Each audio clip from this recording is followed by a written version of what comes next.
መጽሐፍ ቅዱስ እርስ በርሱ አይጋጭም፣ ኮንሲስተንት ነው። ሀሳቡ አይጋጭም፣ አይጣረስም፣ አንዱ ከአንዱ ጋር አይጣረስም፣ ኮንሲስተንት ነው።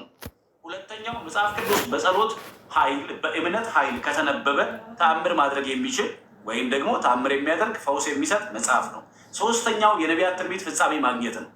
ራዊ አርገቹ ራጂ ራጆታ እንዲሰለፋቸው ከነሞ ኪታብ ቁልቁሉ ገረገራ ባስተሪ ዱቢሱ ኒደንደሱ ፈከኛፍ ሚኪያስ ራጂ ሚኪያስ በቆናሸን ለቆስ ለመጋፈ ዱቢስተን ራዊ አርገቹ ሳን የርጊቶቹ ታሪ ወሪ ደንደሰን በሪፈዳተኒኒ ራጂ ሳሞ ሰትራው ወሰዱ ዱቢሱ ደንደሱ ራጂ ሚኪያስ በቆናሸን ለቆስ ሰለም ዳንኤል በቆና ሰገን ለቆስ ዲግደሚሽን ዳንኤል በቆና ኢሳያስ በቆና ጦር ለቆስ ቁዳፉ ፈከኛ ኢሳያስ በቆና ጦር ለቆስ ቁዳፉ ማለት ጎፍታም በታንሳ ጀሪ ዶካ ዋቀዩ በታንሳ ማለት ስሊፍ ከነ መለቶ ስሊፍ ላ ዶካ መለቶ ስሊፍ ከነ ዱብሬን ዱብሩ ማራን ኒዴስ ሲጀ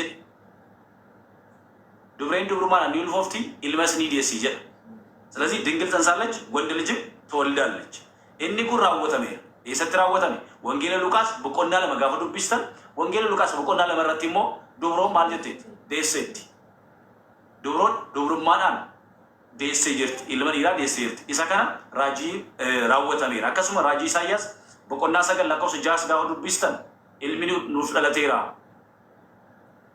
ወንድ ልጅ ተወልዶልናል ህፃን ተወልዶልናል ወንድ ልጅም ተሰጥቶናል ብሎ ቅዱስ ኢሳያስ ይናገራል። ድንግል መጽነሷን መውለዷን በእርግጥም የትንቢቱ ተፈጻሚነት ለመጽሐፍ ቅዱስ ማስረጃ ነው። ይካን ሰገሌ ዋቀዩ ተውሳላፍ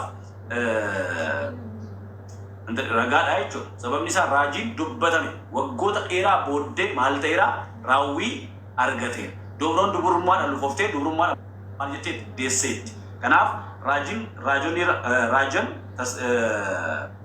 ራወተ ሙሳ ዘካርያስ በቆና ሰገል ለኮሰ ሰገል ሰገል ያለ ቱቲ ዘካርያስ በቆና ሰገል ለኮሰ ሰገል አያናው ሳናይቹ ማቴዎስ ዲግደቢ ተኮር ቢሱ ደንዴስ አኮማ ከነ ዋኤ ፈኒፈ ሙሳ ዋኤ ዱኩብሰቹሳ ያለ ቱቲ ራጂ ኢሳያስ በቆና ሸንተሚ ሰዲ ካኒሳ ተራወተ ቢሰላ ማቴዎስ ዲግደቢ ተሮፋ ቢሱ ደንዴስ ወጭ ደበለተ ዋኤ እጇ ዋለሳ ዘካርያስ ቁለማ ለኮሰ ቁለን ራጂ ዘካርያስ በቆና ቁለማ ለኮሰ ቁለን ፋሩ ዳዊት በቆና ዲግደቢ ተኮ ለኮሰ ቁለጃ ኢሳያስ ሸንተሚ ሰዲ ለኮሰ ቆመ ሰገሊት አከሱመ ዋኤ ኦልበኡሳ ዋኤ ዱአ ከኡሳ ፋርሳ ዳዊት ቶርባታዊ ቶርባ ለኮሰ ቁለማ ኢሳንኩን ማልታ ኒሩ ታሪ ኢሳንኩ ባይረ ከንቻላ ራጂ እንትሊን ራዊ ገረገራ ጅራ ታሪ በርባይሳውቴ ስሪፍ ደወሎ እንደንዳቸው ሶ ኢሳንኩን ማልታ ራጂን ዱበተመን ራጂን ራጆታን አፉሮ ዋቀዩት እንታኒ ራጆኒ አከስኒታ ጀለኒ ወጎተ ባኤ ዱርሳ ዱበተን ማልታ ወጋባ ኤቦደ ራዊ አርገተኒ ራጂን ዱበተሜሱን ማልታ ኦቶ አሲያችን ሸሸረፊን ማልታ ራወተ ሜጅር ፈከኛ ዮሴፍ ደንዳሜ ዘካርያስ ላሉላት ዘካርያስ በቆና ሰገል ዘካርያስ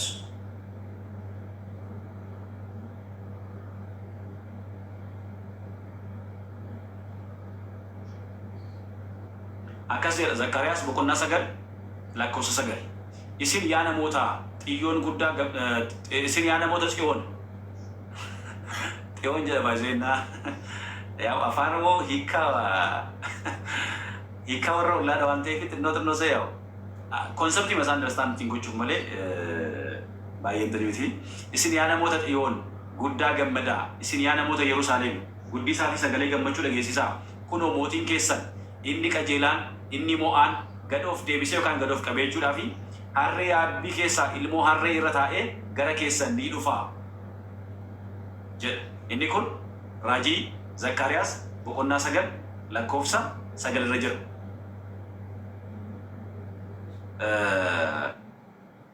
ራጂ ዘካርያስ ዱካን በቆና ሰገል ለኮፍሳ ሰገል ረጀራችሁ አከሱማ ገረከኩ ሀራቲራ ዊሳ ይቹ ማቴዎስ በቆና ዲግደሚ ተኩ ጋብሩ ቢስኑ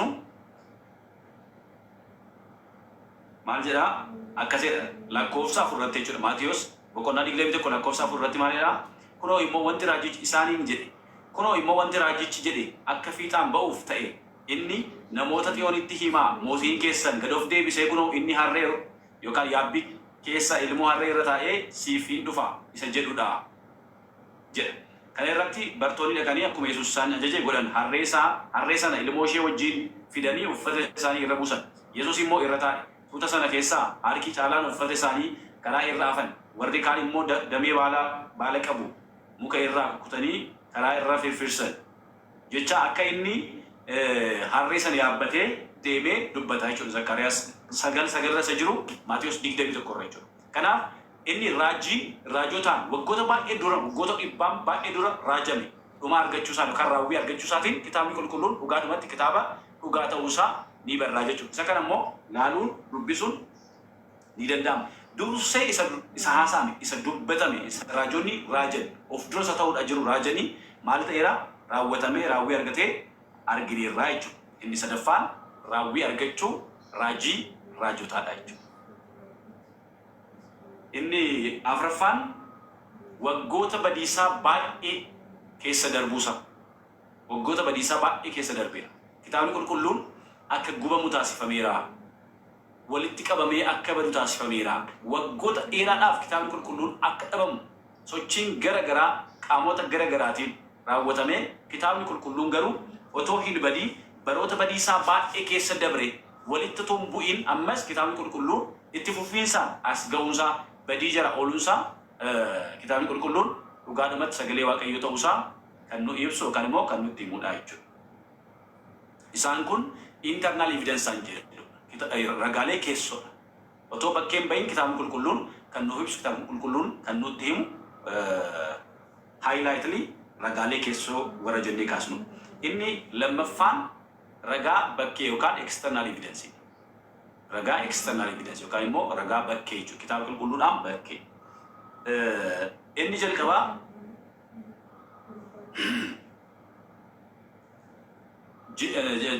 jiraattonni biyyoota garaagaraa jechuudha. Seenaan biyyoota garaagaraa fakkeenyaaf Israa'el, Gibs, biyyoota garaagaraa even Itoophiyaa dabalatee jechuudha. Seenaan biyyoota garaagaraa kuni kitaaba qulqulluudhaaf ragaadha. Fakkeenyaaf waa'ee Israa'el namni tokko baruudhaaf waa'ee biyya Israa'el baruudhaaf kitaabni inni jalqaba dubbisuudhaaf qabu kitaaba maalidha Charlie dhiifamoojii to now like in deep about Israelites. Kitaaba qulqulluu keessaa miti kitaaba mostly jechuun kitaaboleen seenaa garaagaraa jiraachuu danda'u garuu deep understand gochuudhaa fi kan inni baruu qabu kan dubbisuu qabu maaludha kitaaba qulqulluu. Tooraan.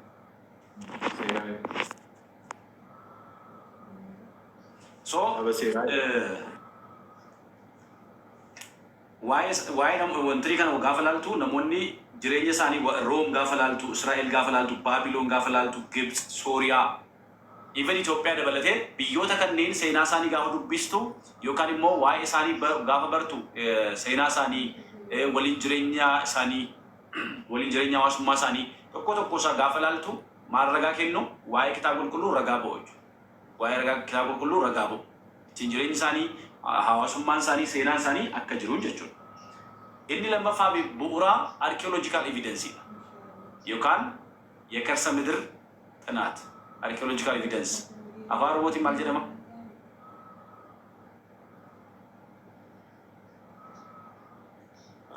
Ragaa archaeologistiiti kan. Ingiliffa oromeeffeessite. Oromeessinee gaafa jennu. Akkasuma inni dabarrashi. Qorannoo archaeologistii. Qorannoo archaeologistootaa jechaadha.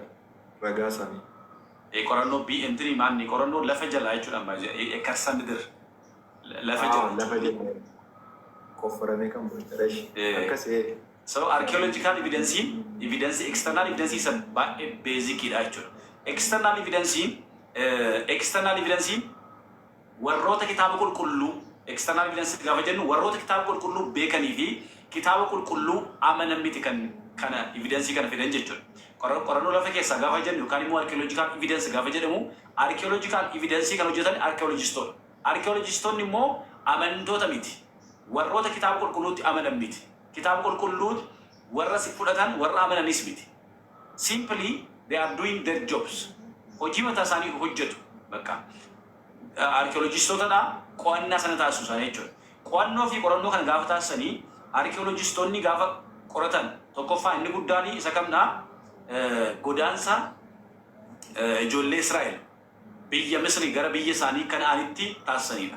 Qorannoon lafa jalaa yookaan arkeolojical evidence resultii isaa wanti ta'e tokko tokko isaa taateen ta'a ture kitaabni qulqulluun galmeesse. Warroonni qorannoo lafa jalaa taasisanis dhumarra resultii isaan argatan bu'aan isaan argatan kan kitaaba qulqulluu wajjin wal simudha.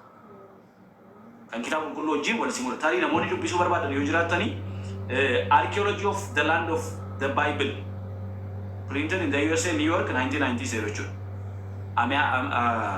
Amihai Mazar jedha Archaeology of the Land of the Bible. Archaeology of the Land of the Bible jechuudha. Na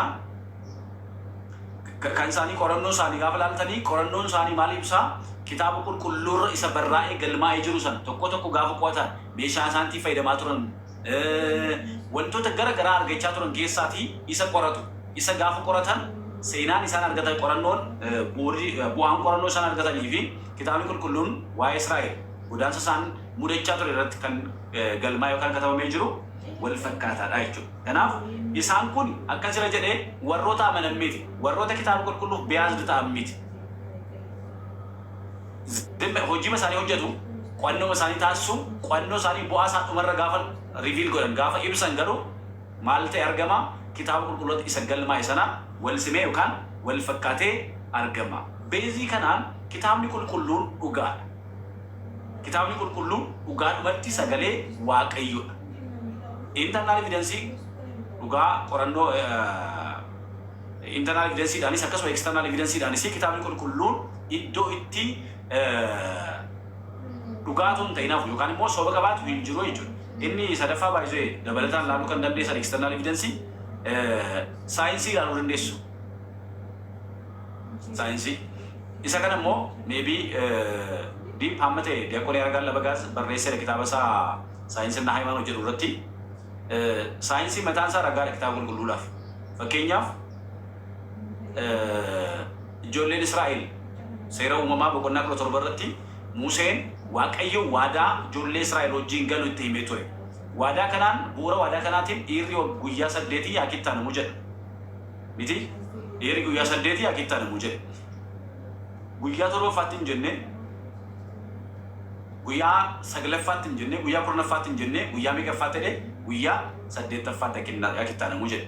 Saayinsiin baroota hedduu booddee saayinsiin bara keenya qaqqabee yookaan immoo saayinsiin yeroo dhiyootti dhufee ijoolleen daa'imman guyyaa meeqaffaatti yaa kittaanaman jira guyyaa 8ffaatti yaa kittaanaman jira. Warroonni saayintistoonni dhimma kanarratti hojjetan yookaan immoo saayintistoonni dhimma isa kanarratti qorannoo taasisanii guyyaa 8ffaatti yoo kittaaname guyyaa jira. Guyyaa 7ffaatti dhiigatu baay'ataa jira. Kanaaf dhiigi guyyaatti baay'atu waan ta'eef yoo guyyaa sanatti kittaaname dhiiga baay'atu irraatti dhangala'uu danda'a jedhanii kaasu jechuudha. Kitaabni qulqulluun garuu kana yoom dubbateera Waaqayyo isa kana Museedhaaf yoom jedheeni baroota hedduun dura Museedhaan guyyaa 8ffaatti dhiirri yaa kittaanamu jedhe. So based on this kitaabni qulqulluun external evidence illee ragaa bakkee fi ragaa keessaatiin kitaabni qulqulluun dhugaadhumatti sagalee Waaqayyoodha. Sagalee Waaqayyoodha.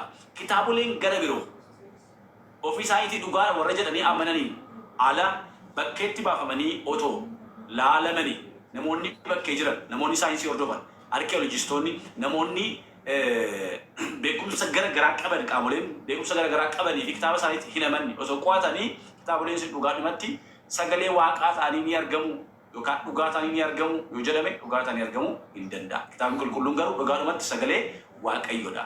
Weezar ragaa keessoo osoo ta'e ragaa bakkeetiin isoo ilaalame kitaabni qulqulluun dhugaadhumatti sagalee Waaqayyoodha. Akkam baay'isni hin gaanatti fakkaata caale. Shaggaa deemaa jirtu dhugaa hin baay'anne itti xumuraa malee dhugaa ይሄ ነው ቅድም የፈለግኩትም በዚህ ኮንሰፕት ቀጥሉ። ይበቃል ይበቃል። እሺ እሺ በቃ ረኮን ከበሮ ብራስ ትፉና ኤቢፈማ ብርሳን ከንጀራ ባይዞ ገሩ ማልተው ዳቀባ sorry for interference. Wantoota barannu kana jechuudha. Wantoota barannu akka amantaatti qofa otoo hin taane isuma barumsa biyya lafaallee maatisii yaadataa caalii maatisii gaafa baratu fakkeenyaa fi isuma kitaaba daftarii kee irratti egzaampiliin hojjetame sana jechuudha. Deebitee mana galtee kophaatti daftarii wayii irratti baastee maanni kophaa isaatti barreeffattee jechuudha. Intirii isaa ikooshinii isaa qofa jechuudha. Ikooshinii isaa qofaatti fudhattee yoo shaakaltiin hojjenne amma fedhi naagalee reettu gaafa takka turtu hin dagattu hojjechuu hin dandeessu. Kanaaf maal barbaada jechuudha. Teessee ofii keedaa egzaampilii sana fudhattee ikooshinii isaa duwwaa fudhattee hojjettee iddootti doggortu immoo eessatti doggorri laate immoo jettee immoo deemtee riifar goota jechuudha. Same thing is here. Waa'ee amantaas gaafa barannu teenyee hammanuuf danda'ame silkii irratti ta'uu danda'a. Maanuwaalii harkaanis ta'uu danda'a. Barreeffachaa qayyabachaa deemuun barbaachisaadha. Isa barreessitan sana gaafa biraa maal ture yoo ta'an deebitanii cheek gochuu dandeessu, riifar gochuu dandeessu. Lammaffaa namni gara biraa gaafa yoo isinitti kaase nama gara biraatti himuudhaafis barsiisuudhaafis qabachuu dandeessu jechuudha. Isa kana gochuun barbaachisaadha. Kanaaf anyway hafuura waaqayyootiin barraa'ee isa kana kitaaba qulqulluu mataasaa bu'uura godhannee ragaa keessoo isaa jiru kitaabni qulqulluun dhugaadhumatti sagalee waaqayyoodha jennee dubbachuu ni dandeenya. Isa kana immoo raajii baroota hedduu dura raajame fudhannee isa itti raawwatame wal bira finnee gaafa ilaallu maal ta'a? Raawwii mataasaa ni argata jechuudha. Raawwii mataasaa ni argata jechuudha. Fakkeenyaaf Museen maal jedhe? Museen waaqayyooni boofa jedhee miti sibiila diimaa hojjedhuutini sibiila diimaadhaan hojjedhuutini ni fannisiitti hin jedhe. Sibiilli diimaa suni ijoollee Israa'eliif boofichi sibiila diimaadhaan fannifamee gaafa ilaalan fayyina kan laatuuf ta'e. Isuma kana egaa gaafa ilaaltanii Wangeela Yohaannis boqonnaa 3 irratti immoo maal jedhe? Akkuma kana Museen lafa onaatti bofa sibiila diimaa irratti akka fannise akkuma kana ilmi namaas fannifamuudhaan qabaa jedhe. Eessaa fide isa kana baroota darban hedduu dura kan barraa'e as dhufee nutti hima jechuudha Wangeela Yohaannis irratti jechuudha. Kanaaf kitaabni qulqulluun isa bara kakuu moofaa keessatti raawwatamaa turanii gaaddidduu. That's why the New Testament revealed in the Old Testament. The Old Testament revealed in the New Testament. Kakuun haaraanii kakuu moofaa keessa turteen baay'isuu turteerti garuu maal hin jenne hin mul'anne revealed hin taane garuu kakuu moofaa keessa turte maal jechuudha beektaa? Fakkeenyaaf dubartiin tokko ulfoofteetti gaafa jennu garaa ishee gadama ishee keessa maaltu jira? Namatu jira. Nama lubbuu qabutu jira baay'ee. Lubbuu qaba namni sun garuu maal hin taane hin mul'anne gadamee saadhaa keessa jira hin mul'anne baay'ee maqaan moggaa'uuf ni danda'a garuu hin mul'anne lubbuu qaba garuu hin mul'anne namni sun hin mul'anne jechuun hin jiru jechuu miti. Jiraaf taroon lubbuu qaba. Kakuun haaraasii akka kakuu moofaa gaafa dhalatu fakkeenyaaf mucaan suni yes dhalateera jedhamee namni sun okay dhufee jedhamee namootatti makamee qaamaan mul'ata jechuudha. Akkuma kana kakuun haaraanii kakuu moofaa keessa turte. Kakuu moofaa keessa turte hin mul'anne garuu gaaddidduu ishee ni mul'ata ture. Gaaddidduu ishee maalidha? Fakkeenyaaf ijoolleen Israa'el seera ba'uu boqonnaa 12 gaafa dubbistan hoolaa qopheessanii hoolaa galgala qalan. Musee maal jedhee hoolaa qopheessaatti hin jedhe. Guyyaa 10ffaatti hoolaa qopheessaa jedhee guyyaa 14ffaatti ji'a Niisaan yookaan Abiib jedhamee waamamu irratti maal godhaa? Hoolaa maal hin qabne jedhe mudoo hin qabne qopheessaa jedha. Seera ba'uu boqonnaa 12 gaafa dubbistan hoolaa mudoo hin qabne qopheessaa gaafa galgalaa'u haa qalamuu jedhe. Gaafa galgalaa'u haa qalamu qalaa dhiiga isaa immoo hoolaa dhiiga hoolichaa immoo maal godhaa? Michichila keessan yookaan gubanii fi maqaanii keessan irratti maal jedhaa? Dibaa jedhe. Dhiigichi hoolaa suni maaliif isiniif ta'a? Mallattoo isiniif ta'a. Galgala gaafa hin darbu isiniin tuquutti hin jedhe. Foon isaa immoo maal godhaa? Nyaadhaa. Dheedhii hin nyaatinaatti hin jedhe. Foon dheedhii hin nyaatinaa. Isa bishaanii affeelames hin nyaatinaa. Isa abiddaan waaddame nyaadhaa. Foon dheedhii hin jaallattaa xiree sigaa soddaallan isaa. Nalli gaabbisen hundaassan. Ay, ooddaallaa. Akka boru hin jenne malee ግን ጥሬውን እንዳትበሉ ይላል መጽሐፍ። እሱ ጥላ ነው አልፏል። እኛ ለመሻካሉን ተቀብለሃል እና ዴዲሳ ኛቲና ሶ ዴዲ ኛቲና ገሩ ማልወራ ኢሳ አቢዳ ጓደም ኛዳ አማ ኢጆሌ እስራኤል ዴዲ ፎን ዴዲ ኛተኒ እቹን ጉያ ሰና ሆሊቻ ፋሲካ ሰና ጉያን ኩዳ ፍረፋኒ ዋቀዩዳ ፋሲካ ዳቲ እንጂ እስከና kiiloo guddiidha inni diyaaqoon falagan kiiloo guddiidha inni guyyaan kudha afuraffaan waaqayyoodhaaf maalidha inni waaqayyoodhaaf ፋሲካ እግዚአብሔር 14ኛው የእግዚአብሔር ፋሲካ ነው። ነውር የሌለበት ጠቦት የአንድ ዓመት ጠቦት አዘጋጁ። ሲመሽ እረዱት፣ ደሙ በመቃናችሁና በጎበናችሁ ላይ ቀቡት። ባላችሁበት ቤት ደሙ ምልክት ይሆንላችኋል። ሳልፋል እግዚአብሔር ስታልፍ ይሄ ምንድነው እሱ ቀሳፊው ያገኛቸው ማለት ነው። ከና ቆጴሳት እንጀደ ሚቆጴሰን ገልገለን እንደብራ መነከሰ ስንከሰተኒ ሞ ማለት ይፍታ ይግጭ መለቶስ ይፍታ akkuma jedhu qayyoon dabree ganama gaafa kaa isaan galgala san hoolaanii qalanii hoolaa mudoo hin qabne qopheessanii qalanii dhiiga isaa michichila kan maqaaniif gubaniitti dibanii ganama gaafa isaan kaan warra Gibxi yookaan Misir keessaati hangafa ni ta'e nama hanga horiitti ni ajjeefame yookaan ni du'e jedha. Israa'el keessaa tokko iyyuu hin duune maaliif dhiigni hoolichaa maal isaaniif ta'eera mallattoo isaaniif ta'eera jedha.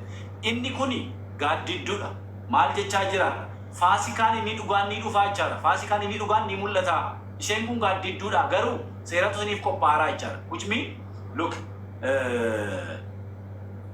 ቆሮንቶስ ሲጀልቀባ በቆናሸን ለኮስቶር በጋዱ ቢስተን ፋሲካን ከኛ ክርስቶስ ቀለሜራ ጀ ጳውሎስ በቆናሸን ለኮስቶር በጋዱ ቢስተን ቆሮንቶስ ሲጀልቀባቸው ፋሲካን ከኛ ክርስቶስ ቀለሜራ ኦኬ ፋሲካን እኒ ከጉሞ ጋር ከሰቶሬ እኒሱኒ ጋዲዱዳ ቃምኒ ሙለቴራ ኤኙዳ ፋሲካን ዱጋን ክርስቶስ ላይ ፋሲካቹን ባይዘ ፓስካል አቫኒ ብሩቲን ፓስካል ጀዳ ደብሩ ጀቹ ፓስ ኦቨር እንግሊፋን ፋሲካን ደብሩ ጀቹ ዱቲ ሳንደር ቤራቹ ዳጆ ጆል እስራኤል ከና እኒ ኩን ገረ ከኩ ሐራት ዱፌ ማል ጀቻ ጅራሬ ጋፋ ሆላ ሙዶይን ቀብኔ ቆጴሳ ጋፋ ሆላ ሙዶን ቀብኔ እኒሱኒ እኙም በከቧ ኢየሱስ ሆላ ሙዶን ቀብኔ ቆጴሳ ኢየሱስ ኢሰ ሙዶይን ቀብኔዳ ኢሰ ጭቡይን ቀብኔዳ ነውር የሌለበት በግ ጠቦት አዘጋጁ አለ። ነውር የሌለበት ኢየሱስ ወይ ደግሞ ኃጢአት የማያውቀው ኢየሱስ ወቆነ ሰባ ከማነ ዘእል በለ ኃጢአት ባሂቲታ ጭቡራቲ አዳ ከኛ ነመከንተ ገሩ ጭቡ ከንቆ ኢየሱስ ቀለሙሳ ጋፈ ገልገላው ቀላጀ ጋፈ ገልገላው ቀላ ጀቹኒ ኢየሱስ ክርስቶስ ጋፈ ወጋን ጉየሮን ኤገሜ ጋፈ ጥሙረም ወጋን ዲቢሸኒፊ ኩምኒ ሸኒፊ ዲቢሽን ጋፈ ራወተም አብዲን እንዲ ኤገማቱ ነው ጋፈራ ወተሙ ሩፌ ዋይ ደለን ማሁን ድመዩ ፈኖረት ቀለሙሳ ከሙሊሱ ጋፈ ገልገላው ማልቆ ላይ ቀላይ ሲመሽ ይረዱት አለ። ዘመን ሲፈጸም የቱ ዘመን ነቢያ ሲጠብቁት የነበረው 5500 የፍዳ ዘመን ሲያልቅ ሲመሽ ይረዱታል። ስለዚህ ለሚታረደው ለፋሲካው በግ ለኢየሱስ ለወተኛው ኢየሱስ ምሳሌ ነው። ጋፈ ማልተው ጋፈ አልከናው ጋፈ የሮን ራወተሙ ኢየሱስ ክርስቶስ ፈኖረት ፈኒፈሙሳ ከሙሊሱ እጁ እቲ አንሴ ማልጀ ሆላ ሰን አይደ ይገሳ ምሽችላፍ ይካም ጉበኒ ፊ መካኒ ከሰንት ዲባጀ ዲጋ ሆልቻ አክ ዲግኒ ሆልቻ ሶ ምልክታ ታይ ዱቲ እኒ አጀሱ ጋፈዱ ዲጋ ሆልቻ ጋፈላሉ እንደበ ሁምነን ቀው ዲጋ ሆልቻ ብረንደር ወጆ ዲግኒ ሆልቻ መለቶ አኩመ ከነ ዲግኒ ኢየሱስ ክርስቶስ ጭቡራቲ ነው ቁልቁል ይሰለም ዲነ ወደሙ ለጊዜ ነው ኢየሱስ ክርስቶስ ያነጻነን ኩሉ አጣዊና ኤርጋ ቁልቁል ዮሐንስ ጀልቀባ በቆናቱ ኮለኮሰሩ ይግኒ ጎፍታ ኢየሱስ ክርስቶስ ቡራቲ ነመቁልቁል ይሳይ ኑን ይግኒ ሆልቻ እቲ መለጥ ፈምኔር አደገ የቲ መለጣየ ከና ዱቲ ጋፈዱ ይገ ሆልቻ ጋፈ አርጉ ኑረደርባቹ ኑረደር ኑን አጀሱ ዱቲ እኛን ገፋሱ ኑን አጀሱ ኑ ማሊ ይገ ሆልቻቲ መለጥ ፈምኔር አንተ ሰረቦዴ ማልጀዴ ፎን ሆልቻ ማልሳኛቲናይ ኤዲሳ ኢኛቲናይ ባይዘ ጆሌ እስራኤል ኬሳ ኤዲ ከኛት ይወርገሜ ፎን ኤዲ ከኛት ይወርገሜ ኒ አሪአተመ በከት ኒ ገተም ኒ አባረም ከኩዋራቲ ፎን ኤዲ ሰለኛትናቹ ማለቹላ ኢየሱስ ክርስቶስ ነመዱ ዋዳ ነመቆፋዳ ሂንጀዲና ኢየሱስ ክርስቶስ ሩቅ ብእሲ ነው እንዳትሉ ፍጹም ሰው ፍጹም አምላክ ነው። ከዚያስ የምንቀበለው ስጋ ነፍስ የተለየው መለኮት የተዋሃደው ነው። በእሳት የተጠበሰውን ብሉ። ኢየሱስ ክርስቶስ ሩቅ ብእሲ ነው እንዳትሉ ነፍስ የተለየው መለኮት የተዋሃደው ነው።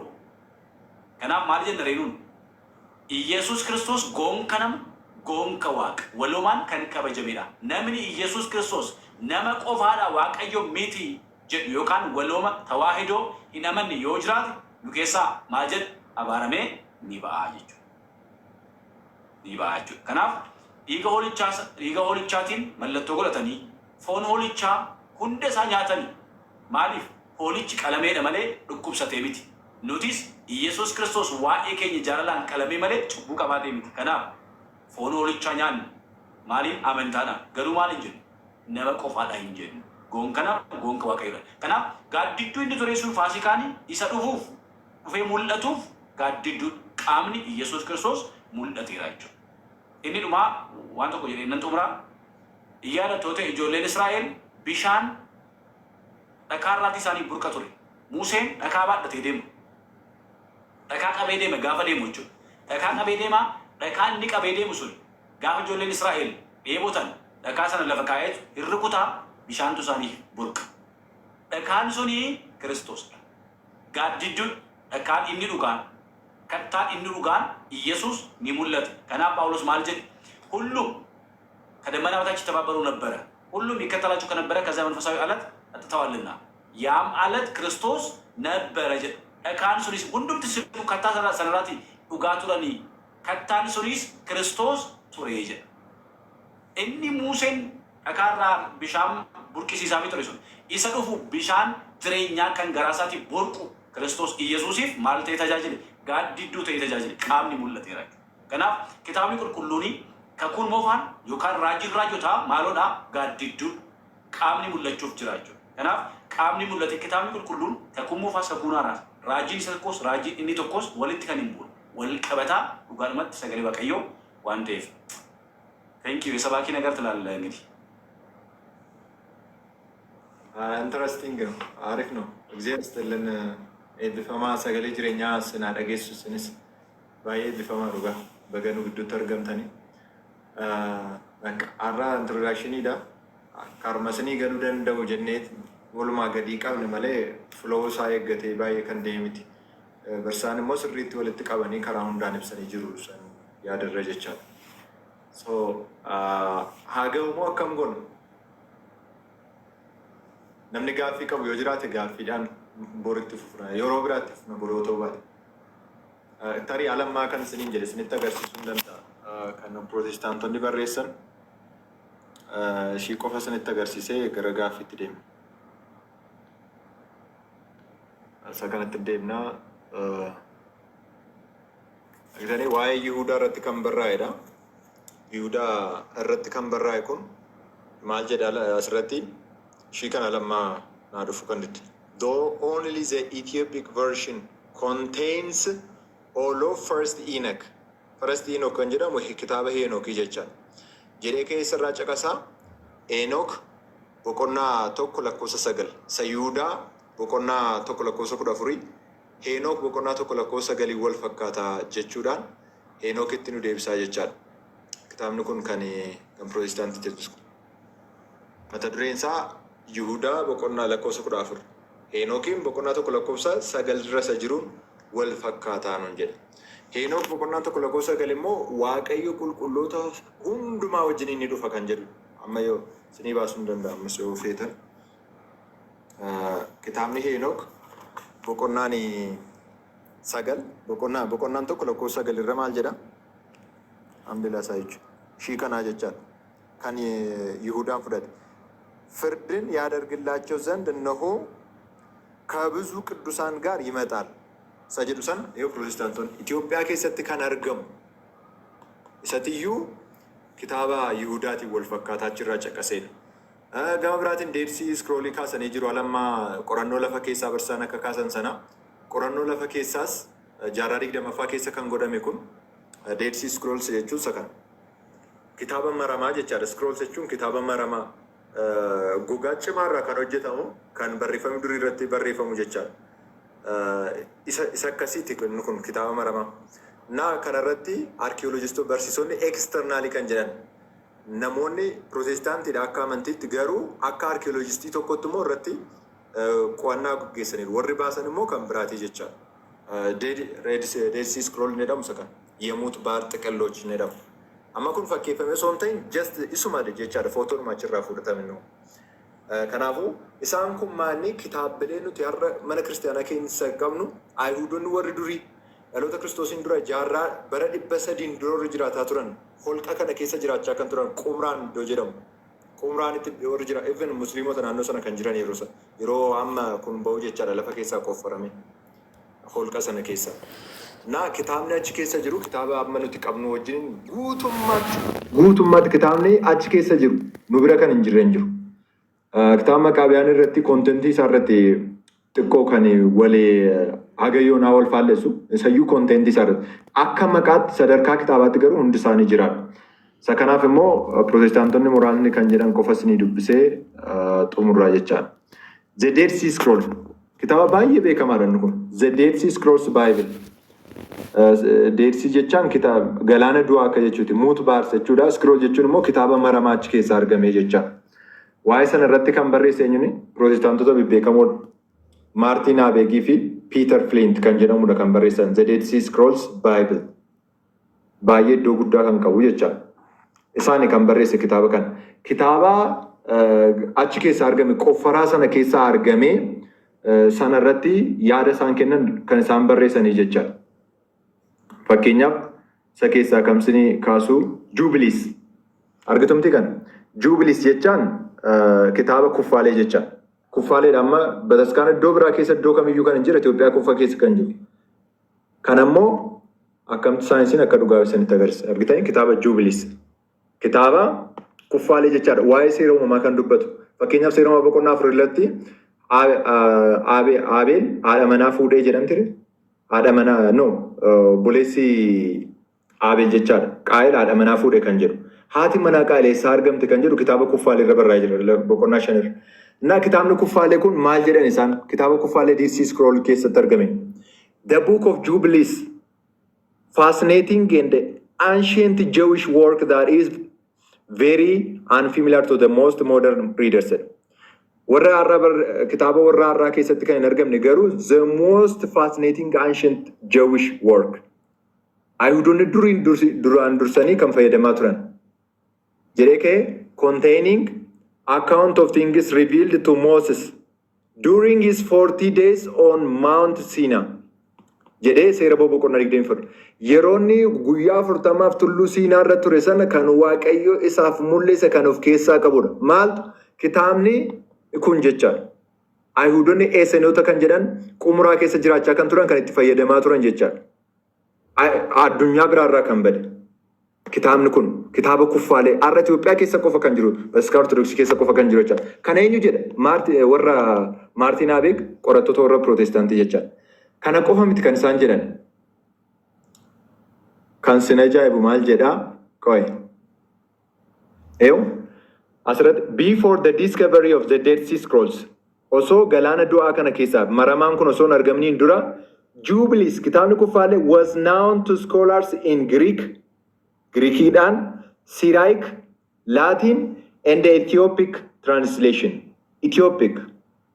Kan Itoophiyaa jedha. Jedhee ka'e maal jedhaa? It was part of the most ancient canon of the Ethiopic church. Qannoonaa durii kaasee waldaa yookiin bataskaana Itoophiyaa keessa jiru keessaa kitaaba isa tokkichadha. Kitaabni kam? Kitaabni kuffaalee. Eenyu jedha kana? Pirootestaantii. Qorannoo maa irratti geggeessan? Kitaabawwan maramaa warri Ayihoodotaa duraan fayyadamaa turan holqa Qumuraan keessa argame keessatti jechaadha. Jaarraa 20ffaa keessa. Garuu dhaloota Kiristoosiin dura namoota achi jiraataa jiraniin faayidaarra oolaa kan ture jechaadha. Innaa maal of keessaa qaba? Kitaabni kun baay'ee beekamaa ta'uusaa jirumti maal jedhanii? Itti aansanii waan isaan jedhan sitti agarsiisa. The discovery of a large number of Jubilees. Large numbers jechuun koppii hedduu jechaadha. Kitaabni tokko koppii hedduu kan qabaatu baay'ee jaallatamaa fi iddoo guddaa yoo qabaate. Large number of manuscript ida kitaabaat jechaadha. At Qumraan was surprising too many. Baay'eedha jedha kitaabni isaa. Has aroused considerable interest. Approximately 15 Jubilees scrolls were found in 5 caves. Holqoota 5 keessaa kitaaba kuffaalee 15 kan ta'utu argamedha. Bakka biraatti 20 irra gaan jedhu jira. Asirratti garuu 15 jedhan isaan. Maal jechaadha kitaaba kuffaalee tokkicha koppii 15 jechaadha. Kana jechuun immoo baay'ee jaallatamummaa akka inni qabaatu kan ibsudha jedha. Eessatti argama jedhee qaanuunii Itoophiyaa ishii durii bataskaana ishii durii keessatti argama. Eenyu jedha kan Protestaantota qumraa irratti hojjetan. Kitaaba Henook qofa isinitti agarsiisaa jechaadha. Kitaaba Henookii fi kuffaaleedha miti kan hin jiru jedhan isaan kitaaba sirrii miti kan jedhan. First Enook jedhameeti kan inni bahe. By the way Enook gosa hedduutu jira. Siraayikoo Enook kan jedhamu jira. Giriik Enook kan jedhamu jira. Laatinii keessa kan jirudha. Kitaabni qumraa keessatti argame garuu exactly kan Itoophiyaatti wal fakkaata. Of all non-biblical Protestantii kan barreesse non-biblical books Bible isaan qaban keessatti kan hin argamne jecha. Caves adjacent to the Dead Sea, the one that offers the most promise of having been considered authoritative to the Jewish community. Authoritative jechaan maal kitaaba aangoo qabu jechaan akkuma kitaaba Tooraa akkuma kitaaba Seeraa. Jewish community biratti Ayuudota biratti at Qumraan is first Enoch. Enoch tokkoffaan. That is some have considered these writings to be God's word is without question. Gaaffii tokko malee dubbii Waaqayyoo akka ta'etti amanamadha. Namoonni muraasni amanudha. Yaa Protestaantii kan barreessaa jiru. Gaaffii tokko malee dubbii Waaqayyoo akka ta'etti. It was quoted by the writer of the New Testament, book Jude, verse 40 to 50. Barreessaa Wangeela, barreessaa ergaa kakuu haaraa Yihuudaa buleessa Yaaqoobiin koot godhamee jira faayidaarra oolee jira. Kitaabni kam? Kitaabni Henook. Jedhee ka'ee first Enoch boqonnaa tokko lakkoofsa 9 irra dhaqee ilaaledha. And has been held in high regard by Ethiopian Christians. Ethiopian Christians. Kiristaanota Itoophiyaa biratti iddoo guddaa kan qabu. Yihuudaan kan caqase. Ayuudonni itti fayyadamaa kan turan. Authoritative kan ta'e. Aangoo kan qabudha. Eenyu jedha kan? Protestaantota jechuudha. Wayitaayi kan maka Ortodoksii isaa Protestaantiin mataan isaa kan inni barreesse jechuudha. External source jechuun isa kana. Kanaafuu dhugaan lafa jiru kitaabni nu harka jiru kamtiyyuu kakuu duraa keessa jira jechuudha. Kakuu duraa keessa kitaabni moofaan jiran nu harka jira. Tarii warri Laatinii amma isaan bira ga'ee qabachuu danda'u. Warri Giriikii amma isaan bira ga'ee qabachuu danda'u. No amma nu bira ga'ee qaban. Inni nu bira ga'e kunoo dhugaansaa. Dhugaansaa jira jechuudha. Waa'ee ergamootaa akka inni dubbatu kitaabni Henook kontentii isaa bakka kanatti hireetu dubbata jechuudha. Bakka kanatti hiree dubbata. Divided 5 section jedhee Rangareetti immoo dubbisaa gaafa deemtan exactly kitaaba bataskaan Itoophiyaa keessatti argamuun wal fakkaatan garaagarummaa tokko iyyuu hin qabu. Eessatti kan argame? Qumraanitti kan argame jechaadha. Holqa Qumraanitti kan argame jechaadha. So asumarratti dhaabnaarraaf birimmoo Waaqayyo nu gargaara yeroo biraa jecha yeroo biraa immoo ragaa kan biraatiin itti jajjabeessaa adeemnaa jechaadha. Barsaa keenya nu gidduutti gatii argamtaniif baay'ee gammannee jirra nu gargaartanii jirtu nu barsiistanii jirtu ulfaadha. Yeroo biraas wajjin wal argina. Ayyaana gaarii isiniif haa ta'u barsaa. Silaa nama hin gaabbastan isin. Darbuunis ta'e safara keenya maanni sagalee jireenya isaa eeggachiisu. Animmaa konkolaataa wayii naana bira darbitu barsiisaadha moo jedhee ilaala gabbinaa keessa. Anta argaa keessan hin qabanne iyyuu. Naa keessaan si ergu. Naa argitan nu bira darbitu. Eessarta boru lamaanoo. Boromee achuma deemna. Eessatti baastu sin? Asuma? Iddoo jirtanii? Ani barana asuma olee eessatti akka baafamu iyyuu beeku baay'ee yeroo baay'ee. Kiflaa galatti nama so'attee. Meemeetti yaadatamu. Naasofna. Obboloota sin ukkaamsine jira meemee tanaffasaati. Meerishaa gaaffii namni qabu si yoo jiraate rakkoon qabu. Waaqayyo sagalee jireenyaa sanaa dhageessu garuu bakka kitaaba Henookii fi kufaalee kanarratti isa amma yaada Protestaantonni barreessan jettee baaste kanarratti fudhatu isaan kitaabicha lamaan. Hin fudhatanii isaan barsiisaan maal jedhan yaalammaa external source dhugaa jiru garuu osoon haaliin kan dubbatan jechaadha. External source Isaan amma kitaaba fudhanna jechaan jiran. Garuu Dead Sea Scroll irratti kitaaba argaman irratti riisarchii hojjetan. Kitaabni kun eessaa bahe? Eenyuun wal fakkaata? Kitaaba qulqulluudhaan wal fakkaataa gaafa jedhan deemanii sadan kitaaba Itoophiyaa jiru sanaan wal fakkaataa jedhanii bira gaanii lafa kaanii jecha. Amanuuf dhiisuu wanta biraatti garuu beektonni sun iskoolaaronni sun amantaan isaanii kan ortodoksii miti kan pirotestaantiiti jecha. Garuu riisarchii irratti hojjetaniiru kitaaba kana irratti innaa dhugaa jiru garuu soonaaliin lafa kaanii jiru jecha. Lafa kaanii jiru. Gatii sanaatiif koo maal kan amanan jiru koo Waaqayyoonaa fudhachuutti namni kan jedhan jiru asii fuudhanii James Bruce fa'i fudhatanii galanii humti Jarmanii fa'itti faayidaa hedduu qabaaf. Yaa'u qannoonaa jaatee fi baay'ee kitaaba qulqulluun qannoonaadha nu biratti.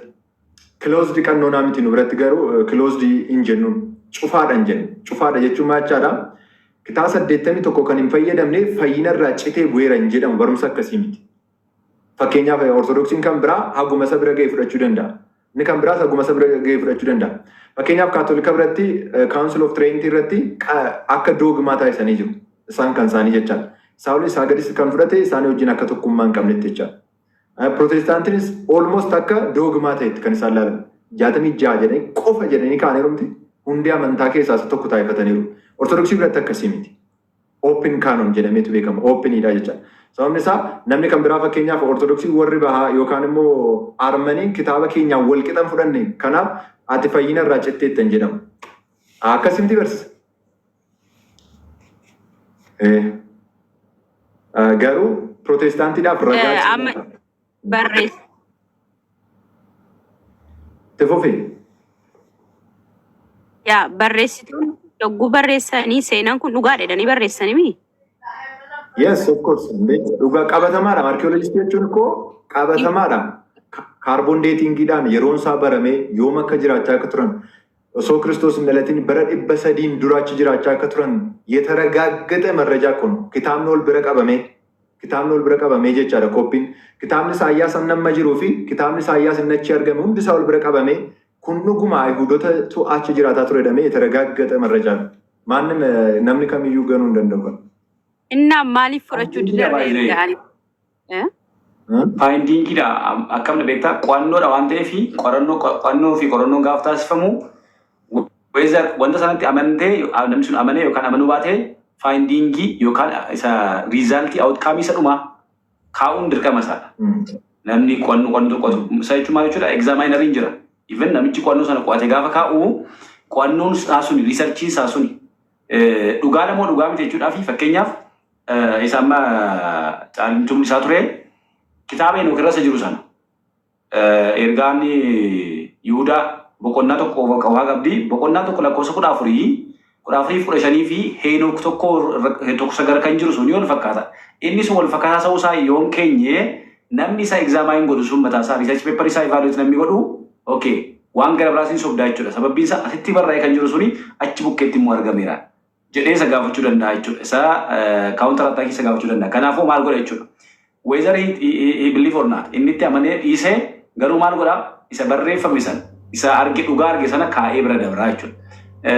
Isa sana kaa'ee barreessee bira kutachuudha. Baay'ee isa kana qofaa miti at the same time kan kitaaba isa qoqqoo Ermiyaas illee jiramti. Qoqqoo Ermiyaas irra jiruu fi isa Maatiyoosi 27 dha. Innis 27 lakkoofsa 8 irra kan jiru wayii. Fi isa qoqqoo Ermiyaas irra jiru sana fidaamee isa jedhu. Osoo jenneeni fiduu hin danda'an. Garuu isa sana kitaabicha irratti jedha Maatiyos hin jedha የተገመተውን 30 ብር እንዴ የመሬቱን ዋጋ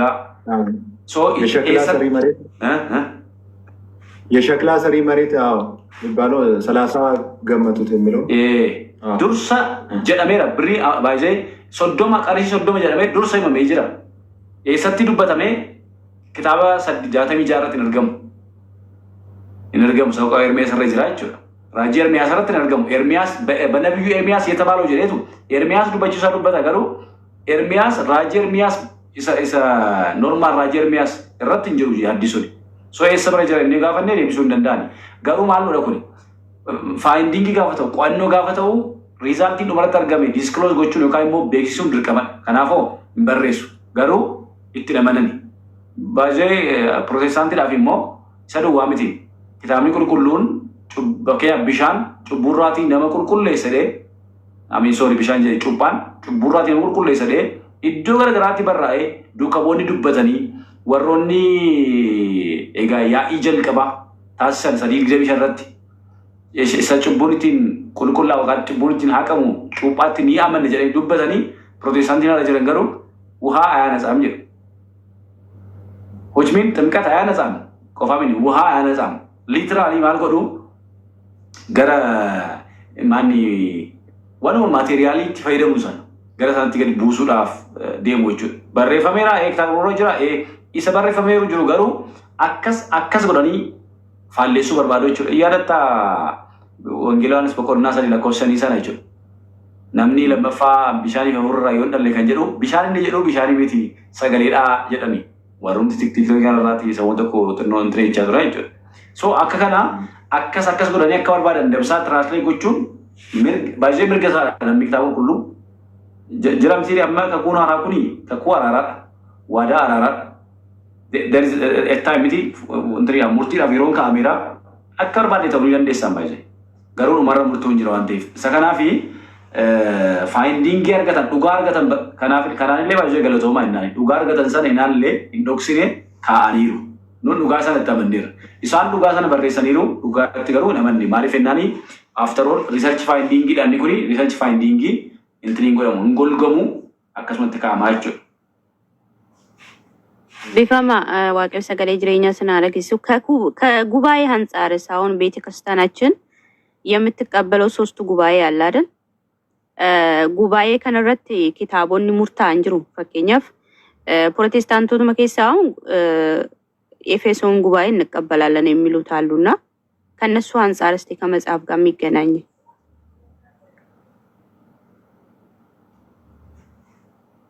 ይቀጥሉ። እሺ ከጉባኤ አንጻር ስኒ ከኮ ሀራት ጋር ፈደርብ ነው ስሪት ይላል አፖስቶሊክ ኮንስቲቱሽኒ አፖስቶሊክ ካኖ ከንጀዶራ 8 አችረት ጨቀሰሜ ጅሩ yeroo kamitti akka ta'e maqaa duuka bootaatiin moo duuka bootattaanii kan dhufan moo kan jedhu san kakuu haaraa keessatti seerota kitaabota sirnaa 5-8 warra jedhamuun wajjin walitti qabnee ilaalla isaan gubaa'een kakuu haaraa keessatti jechaan kakuu haaraatti gaafa jennu amma kakuu moofaa keessatti qannoonaa wanti jedhamu hin jiru garuu riisarchiin amma jiru kan amma argine seeftu eejentiin deedsii scrooliin sibii kan jedhamu isaan sanarraa fudhannee fayyadamaa ture moo namoonni fayyadamaan turre kan biraas jira koodeeksii irratti jecha koodeeksii irratti akkasuma pirootestaantotaa fi qaamota alagaatiin kan barraa'e koodeeksii jechaan osoo namoonni kakuu haaraan barraa'ee iyyuu hin dhumin kakuu moofaa keessas akkasuma kakuun haaraan erga barraa'es koodeeksii kan namoonni fayyadamu saayinatakas kan jedhamu Aleksaandariyaa kan jedhamu jiru isaan keessatti Protestaantiin ishii kakuu haaraa barbaadanii fudhatu kakuu moofaan garuu kan nuti fudhannu koodeeksiiwwan irra jira. Kitaabni Baarok jira. Xoobitiin jira. Koodeeksiiwwan irra jechaadha. Koodeeksiiwwan irra. Koodaayisis warra jedhamanii waaman irra jechaadha. Kanaafuu koodeeksiin yeroo bataskaana durii keessa jiru sana wajjin wal qabsiifnee kakuu haaraa wajjin wal qabsiisnee ni ilaallaa jechaadha. Ammaaf garuu fakkeenyaaf Jastinii kaafnee ramti Jastiin Maartaarii kaafnee jira. Qulqulluu Qalamentoosis kaasee jira. Akkasumas immoo Iraaniyas of Liyoons kan jedhamu kitaaba Baarokiin caqasee kitaaba waa'ee seenaa soosinnaa naani barsiisu argina. Soosinnaan amma hin jirtu kitaaba Daani'eel irra kan warra Pirootestaantii bira hin jiru. Garuu abbaan kun Iraaniyas waa'ee soosinnaa barsiisa. Waa'ee soosinnaa fakkeenya godhatee jechaadha. Waa'ee ijoollee sadanii fa'i. Faarfannaa ijoollee sadanii hin jiru amma. Faarfannaa ijoollee sadanii kan jedhu. Sabbii wal egzaayiru. Inni jedhu sun hin jiru. Garuu abboonni kakuu haaraa jalqabara turan kakuu moofaa sana fayyadamanii barsiisuu isaanii ragaa keenyaa jechaadha. Ragaa guddaa ta'a. Naa apostolikiidhaan kan jiru kontirooversii wanti qabu jira. After all garuu nuti irratti kan xiyyeeffannu kitaabni nuti irra fayyadamnu fayyadamummaa qabu moo hin qabudha. Isa bakka namoonni fayyadamanii jiru abboonni keenya fayyadamanii jiru kitaabichi exist ni godha kitaaba kakuu haaraadhaan waliin simaa kan jedhu irratti xiyyeeffannaa jecha malee qannoonaan sijammar akka waliigalaatti qannoonaan kitaabaa oofishaalii kitaaba qannoonaa taasisuudhaaf walitti namni qabame hin jiru. Oofishaalii jecha. Tarii kaawunsiloota jalqabaa irrattis kan ka'an dhimma doogmaatiif walitti qabamanii itti aansanii waa'ee sirnaa murteessuu danda'u ta'ansanii jechaadha. Dhimmi garuu dhimma maaliiti? Dhimma doogmaati. Akkuma mana kiristaanaatti World Council kan jedhamu irratti kitaaba qannoonaa isaa murteessinaa kottaa jedhamee walgahii waamame tokko illee hin jiru. Seenaa keessa hin jiru walgahiin akkasii. Vulgate translation hin jira, jeeromtu translate godhee nama tokko. Trent Council hin jira, warra Roomaa qofaa isaan jecha warra Roomaa qaba. Kitaaba qulqulluu laalchisee. Protestaantonni kitaaba kutanii gaafa rakkisan warri Roomaa bataskaanni Roomaa kitaaba kan ishii qofaatti adda baafatte kitaaba kana jettee jechaadha qannoonaa. Akka waliigalaatti garuu waldaan addunyaa kottaatis Itoophiyaadhaa kottaatis Armanii jedhee iddoo tokkotti wal ga'anii kitaabni akkana wanti jedhamu hin jiru. Akkuma isaan bira gahetti kitaaba fayyadamu jecha. Isa waa'ee duuka buutaa wal qabatee immoo yeroo ta'anitti kan ilaallu ta'a. Of eeggannaadhaan dubbatamuu iddoo qabu gazetee bakkisu. Kasway. Barsaa wanti itti dabalta yoo jiraate. Maybe canonization of the books amma ta'e wayitti deemuun barbaachisaadha garuu regardless of the Protestant kallattii Protestantiin wal qabatee jiruu fi baay'ee Protestantiin akkamda bayyaanatii namni nyaatee beekuu jiraate Protestant jechuun identify gochuu ni danda'a. Which mean fakkeenyaaf yaa'ilee jiran Niiqiyaa irraa kaasee maal jedhu isa barbaadan ni fudhatu isa barbaanne immoo fudhatan. Fakkeenyaaf yaa'iin jalqabaa Niiqiyaadha. 325 kan raawwatame jechuudha. Gubaa'ee Niiqiyaadha. Gubaa'ee Niiqiyaa irratti isa tumamee jiru. Gubaa'ee Efesoon isa achirratti kaa'amee jiru. Kan barbaadan ni fudhatu kan barbaadan ni fudhatan. Which mean nyaata garagaraa dhiyaatee jiru keessaati nyaata barbaadde nyaata hin barbaanne immoo hidhiista jechuudha. Kanaaf isa barbaadde nyaata isa barbaadde immoo hidhiista. Akkana isa barbaadan keessaa fudhatu isa hin barbaanne immoo hidhiisu. Akkuma kitaaba qulqulluurraati isa barbaadan fudhatanii isa hin barbaanne immoo hin fudhanne jechuudha. Kanaaf yaada garagaraa kan waa'ee isa kanarratti tarii isa barreeffamoota rabbanaa yookaan barsiisota jedhaman katubii isa jedhamu funaanifaa katubii isa jedhu irratti 39 ta'ee murtaa'eera kitaaboleen kakuumuufaa jedhanii kan kaasan kan murteessanii kaa'uudha barbaadan jiru. Yaaddi garagaraa jira isaan garuu after all kitaabolee yaa'ilee jiran keessaati fakkeenyaaf wana amin baatti timkaata lasreeta haati ati sijjennisa. Isa kana abbootatu jedhe abboonni isa cubbuun ittiin haqamu cubbaa tokkittiidhaan ni aman nagaa jedhanii isaan isa kana fudhatan. Which mean isa barbaadan fudhatu isa barbaadan immoo fudhatan jechuudha. Nuun immoo akkamdha kitaaba qulqulluu baay'ee namoota qaamota lamatu jiru jechuun nama akaakuu lamatu jira. Isa kitaaba qulqulluun sirreeffamuu fi isa kitaaba qulqulluu sirreessu jechuudha. Kitaaba qulqulluu kan sirreessu jira, kitaaba qulqulluun kan sirreeffamu jiru. We Orthodox, nu Orthodoxoonni immoo akkamdha kitaaba qulqulluudhaan sirreeffamnaa jechuudha. Which mean kitaaba qulqulluutu nu gaggeessa malee nuun kitaaba qulqulluun gaggeessinu. Iddoo barbaannetti as biratti akkas jechuu barbaade jennee gara barbaannutti hin gaggeessinu. Gara barbaannetti fudhannu. Kitaaba qulqulluutu nu maal nu gaggeessaa jechuudha. Kanaaf kitaabni qulqulluun jedheera ameen jennee fudhanna. Kitaabni qulqulluun hin jenne no jennee bira dabarraa jechuudha. Jennee bira dabarra.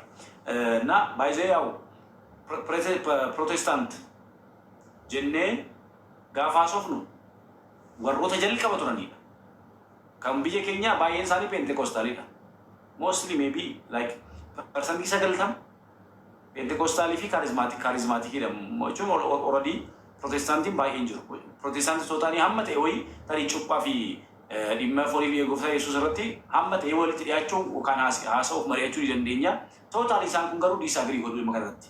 Which mean waggaa 100 hin guunne 19 waan turedha. Kan biyya keenya baay'een isaanii Pentekoostal muuvmentiin kaarizmaatik muuvmentiin kun akkaruu kan maali wal qabatudha. Yeroo dhiyoo waan ta'uuf yeroo dhiyoo isayyuu baakgiraawundi isaa kan baay'ee nama jibbisiisuu fi namoota qaama saalaa rileeshiipii qaama saalaa wal fakkaataa warroota deeggaraa turan waan akkasii keessa jechuun warra baay'ee wanta nama jibbisu keessa turantu muuvmentii kanaa eegalsi yookaan muumantii kan fide jechuudha.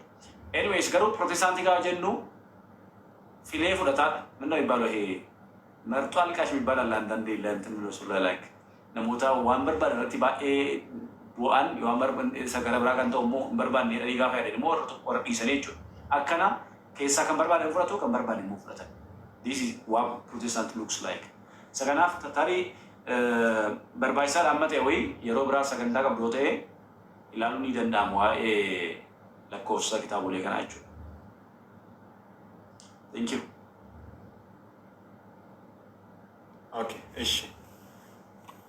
Ulfaadhaa kan biraa jira ilaalle bakka gara fuulduraatti rakkoon qabutti fufna jira lakkoofsa amma oofishaalii kitaabni zirziriin isaas jira meeqa akka ta'e akkamitti akka lakkaa'amus sinitti agarsiisa yeroon gatii dheerateef hin baay'ate dheetan. Ishi kan biraa jira kan kakuu moofaa irratti kan siniin galle yoo jiraate. Baay'ee Protestaantiin amma yoo dhufan qannoonaa isa jedhan maal isa jedhanii ragaa guutuu dhiyeeffachuu hin danda'an. Tole mee dhiyeeffadhu suma jenneen iyyuu jechaadha. Jaatamii lafa tokkotti agarsiisuu kan danda'u jiru. Irraan siniif deebi'e. Kitaaba 66 kan jiru. Bakka akkanaatti kunoo qannoonaan kaawwame jechuu kan danda'u jiru. Nabar hin jiru silumayyuu wanta akkasii jiru.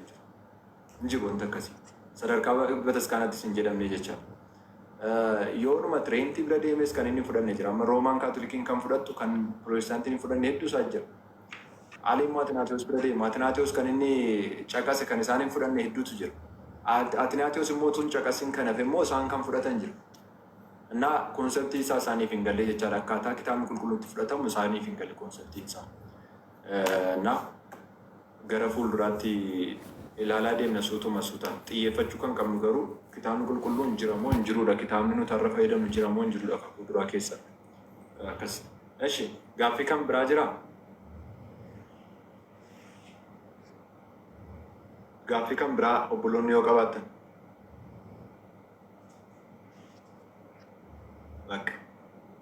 Eshi. Ulfaadhaa nagaa ta'a. Waaqayyo nagayunaatti nu gargaaree nu wajjin hin ta'e maqaan isaa kan ulfaate kan kabajame nuuf haa ta'u. Barsaa kadhannaadhaan nu xumura utuu hin bu'in.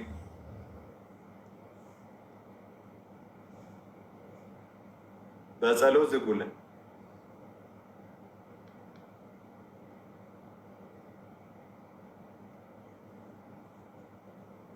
እርሰብሬ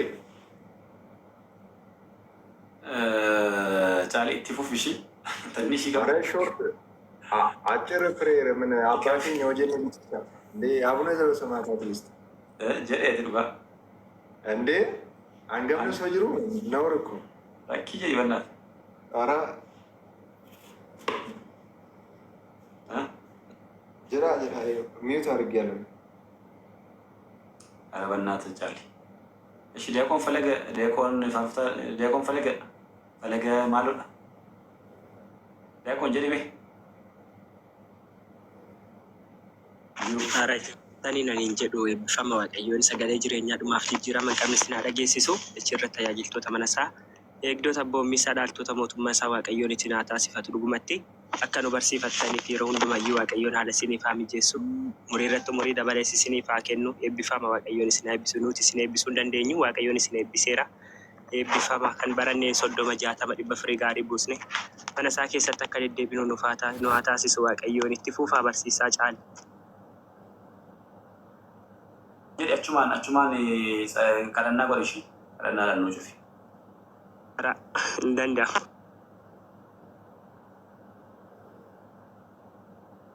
Isin hin jiru as keessa jedhi luumi hin jiru. Bal jedhi. Afaan kee baay'ee mi'aalas nama jedhi.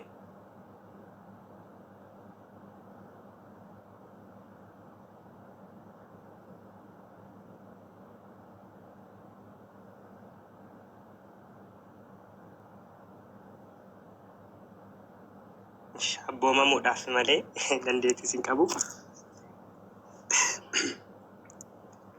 Maqaa abbaa kan ilmaa kana fuula qulqulluu Waaqayyo tokkameen maqaa abbaa kan ilmaa kana fuula qulqulluu Waaqayyo tokkameen maqaa abbaa kan ilmaa kana fuula qulqulluu Waaqayyo tokkameen yaa Waaqayyo mootichaa qulqulluu jedhamtee kan galateeffamtu galanni kee samiif lafarra kan guute haa ta'u tiksitee eegdee yeroo kanaaf sa'aatii kanaaf kan nu geesse Cubbaaleeyyii osoo taanee jirru tokkoon keenya akka qulqulleeyyii waan taanetti bakkee garaagaraarraa naannoo garaagaraarraan oobdii mana kee keessatti sagalee kee akka barannuuf yeroo kanaaf sa'aatii kana kan nuuf kennite yaa Waaqayyo galanni ulfinni siif haa ta'u.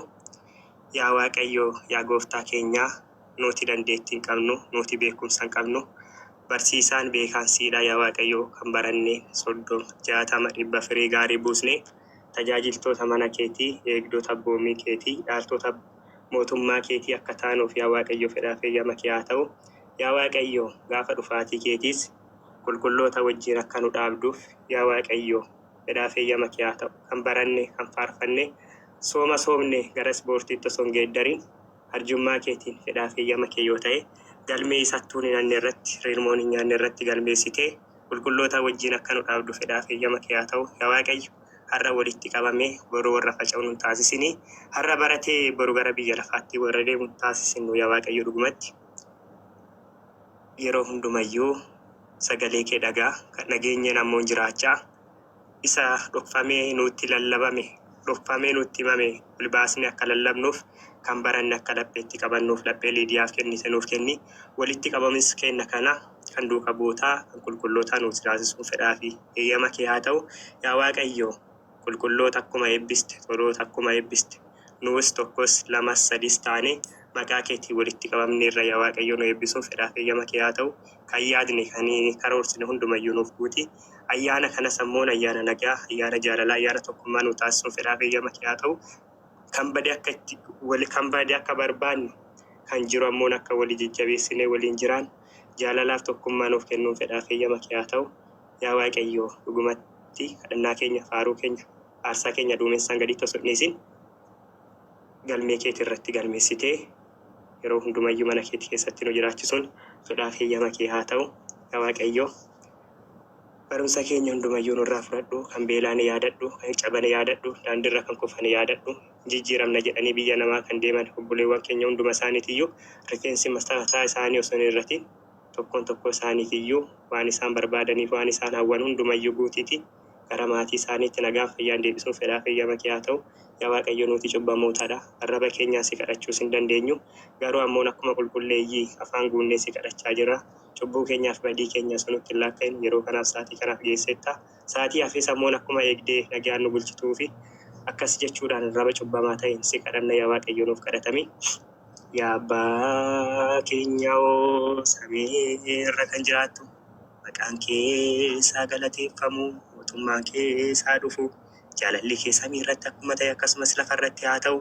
Kan nuuf gaa'u sooraa keenya irraaf nuuf kenni akka keenyas nuuf dhiisi tis kan nuyi akkaniif akkuma dhiisnuuf qorumsaatti nun galchi namaarraa nu oolchi malee mootummaa kan keetidha innis galannis bara baraan ameen. Yaa giiftii keenya dubroo Maariyaam nagaa ergamaa Gabri'eel qulqulluutiin nagaan siin jennaati yaada keetiin dubroodha keetiinis dubroodha yaada Waaqayyoo mo'aasiif galannaa ta'u. Ati dubartoota keessaan kan eebbifamteedha firiin gadameessa keetis kan eebbifameedha kennaan kan guutamte gammadi. Waaqayyo si wajjin jiraa'u jaallatamaa ilma kee gooftaa keenya fayyisaa keenya Yesuus Kiristoos irraan araaraa fi dhiifama tokkummaa nuuf kadhadhu cubbuu keenya akka nuuf dhiisuuf bara baraan ameen ameen ameen ameen nuuf haa ta'u nuuf haa raawwatamu eebbifama.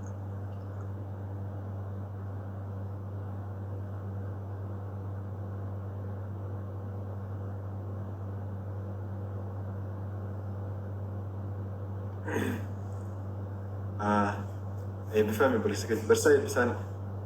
Sagalee jireenyaa si argeessu obboleessa keenya guddaa galatoomii hundumti keessaniyyuu iddoo nuti nagaan Waaqayyo isiniif haa baay'atu hamaan isin argin gaariin immoo isin darbini halkan keessan halkan eebbaa halkan Waaqayyo wajjin itti argite wal argitan isiniif haa ta'u hafuura qulqulluun icciitii isaa isiniif haa ibsu halkan gaarii isiniif haa ta'u caalii bilbili boru.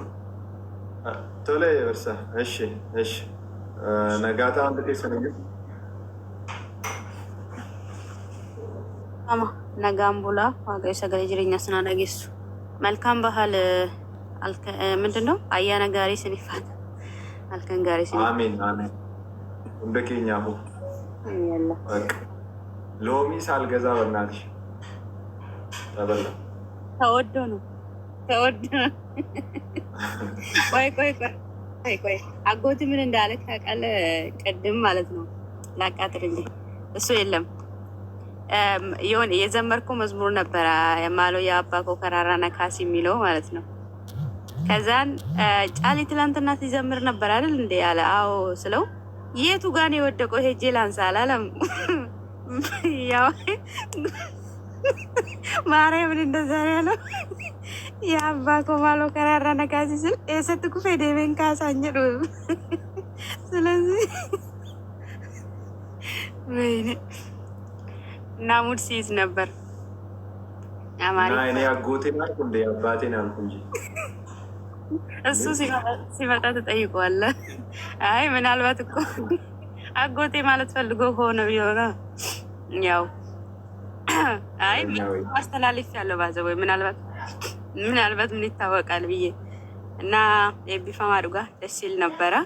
ግን ደግሞ ከኒታኑ ከረባይ በረችው በርባዴ ዋና እንትኑ ከኒታኑ ከኩ ሀራ ከነረቲ በጣም መማር ፈለግ። መቼ ነው የምትቀጥሉት? ሜቢ እንግዲህ ቀጣይ አሁን የሆነ እንትን አለ አያነቦ ደግሞ ቆርማን ጅረ ከንክያፍ ከሙሌ አይዶን ነው ግን ጉዩ መቶ ክላሲ ቶኮ ገልተኒ አይ ሰሞኑ ቶኮ ፋይናሊ ሰሞኑ ቶኮ ገቲቴ የሱ ምን እስኪና ስልምሰ እና ያለን አንዳንድ ቀን ነጋም ቡላ በቃ በሰላም እንደሩ መልካም ባኑልኛችሁ። እሺ አስማሬ ይኸውልሽ አስማሬ አወር ጅርታ አስማሬ ደጋርታ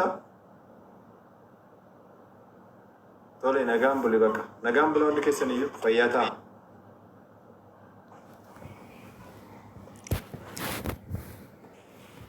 አስማሬ ጅራ